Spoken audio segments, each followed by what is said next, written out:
Urine पर आपसे बात करना चाहती हूँ।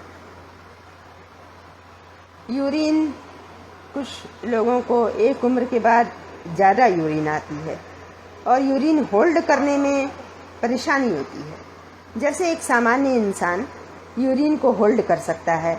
मान लीजिए आप शहर में निकले हैं और कहीं पर आपको यूरिन डिस्चार्ज करने का प्रॉपर स्पेस नहीं मिल रहा है, तो आप काफ़ी देर होल्ड कर सकते हैं, काफ़ी देर लेकिन फिर भी बार बार कनेक्शन रिस्टोर भी हो रहा है, इसलिए कोई परेशानी आए तो कृपया इसको इग्नोर करेंगे आप।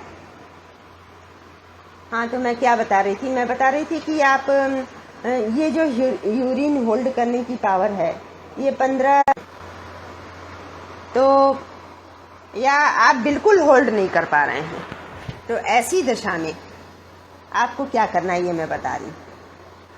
ऐसी दशा में आपको छुहारे खाने हैं, मुट्ठी भर छुहारे नहीं खाने। आप मुश्किल से एक छुहारा खाइए, पानी पीजिए। अच्छा, जिनको यूरिन होल्ड करने में प्रॉब्लम होती है, वो सबसे पहला काम ये करते हैं कि वो पानी पीना कम कर देते हैं कि हम पानी पियेंगे, यूरिन जाना पड़ेगा, पता नहीं तुरंत स्पेस मिले या ना मिले। तो ये आप बहुत बड़ी गलती करते हैं। इससे ये कभी मत कीजिएगा, क्योंकि इससे किडनी खराब हो जाती है। अगर आप पानी कम पिएंगे ना, तो किडनी पे बहुत बैड इफेक्ट आएगा, पथरी भी बन सकती है। इसलिए प्लीज़ आप कभी यूरिन होल्ड करने के लिए या होल्ड करने की प्रॉब्लम के लिए आप पानी कम पीना कभी मत शुरू करिएगा। पानी पीजिए, एक छुहारा खाइए, पानी पी लीजिए, आपको बार बार यूरिन नहीं होगी या यूरिन होल्ड करने की पावर बढ़ जाएगी। ये सबसे अच्छा उपाय है। ये 100 नहीं 200% कामयाब होता है, बुजुर्गों पर भी और सभी पर। लेकिन एक बात और है, यूरिन होल्ड करने में तभी परेशानी आती है जब प्रोस्टेट बढ़ जाता है। तो प्रोस्टेट बढ़ जाए तो आपको एक दवा वैद्यनाथ की आती है, ये सभी के यहाँ मिल जाती है, मतलब सभी जगह मिल जाती है, आंत्र वृद्धि हर। ये दवा प्रोस्टेट बढ़ने में बड़ा अच्छा काम करती है। छुहारा तो काम करेगा ही, लेकिन ये दवा भी बहुत अच्छा काम करती है प्रोस्टेट बढ़ने में। तो आप इसको ले सकते हैं। उसको कैसे लेना है ये उसमें ज़रूर लिखा होता है।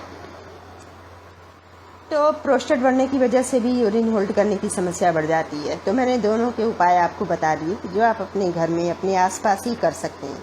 उसके लिए अनावश्यक आपको डॉक्टरी परामर्श लेने की या हॉस्पिटल में जाने की ज़रूरत नहीं पड़ेगी। लेकिन यूरिन पर मैं आज एक बात और कहूँगी। एक प्रॉब्लम होती है, जब बच्चे थोड़ा बड़े भी हो जाते हैं तो भी वे बेड पर ही यूरिन डिस्चार्ज कर देते हैं, सोने में ही। तो ये भी एक समस्या है, ज़्यादा बड़ी समस्या है। ये समस्या जिस बच्चे को है, आप सबसे पहले तो ये जान लीजिए कि उसका माइंड थोड़ा कमज़ोर है। तो उसको ऐसी दवाएं दें, ऐसा भोजन दें जिससे दिमाग मजबूत हो। दिमाग मजबूत होने के लिए, दिमाग स्ट्रांग होने के लिए जो सबसे अच्छी चीज़ होती है, मैं बादाम का नाम नहीं लूँगी, लेकिन प्रोटीन। दिमाग को जो सही करता है वो प्रोटीन होता है। प्रोटीन और ग्लूकोज की मात्रा बॉडी में कभी कम ना होने पाए, इसका थोड़ा ध्यान रखेंगे। वैसे तो दिमाग मजबूत करने की बहुत सारी दवाइयाँ आती हैं, शंख पुष्पी है, ब्राह्मी है, जटामासी है, ये सब जड़ी बूटियाँ हैं। लेकिन खान पान की बात जो मैं कर रही हूँ, उसमें आप प्रोटीन का और ग्लूकोज का ध्यान रखेंगे। इतना स्लो चल रहा है।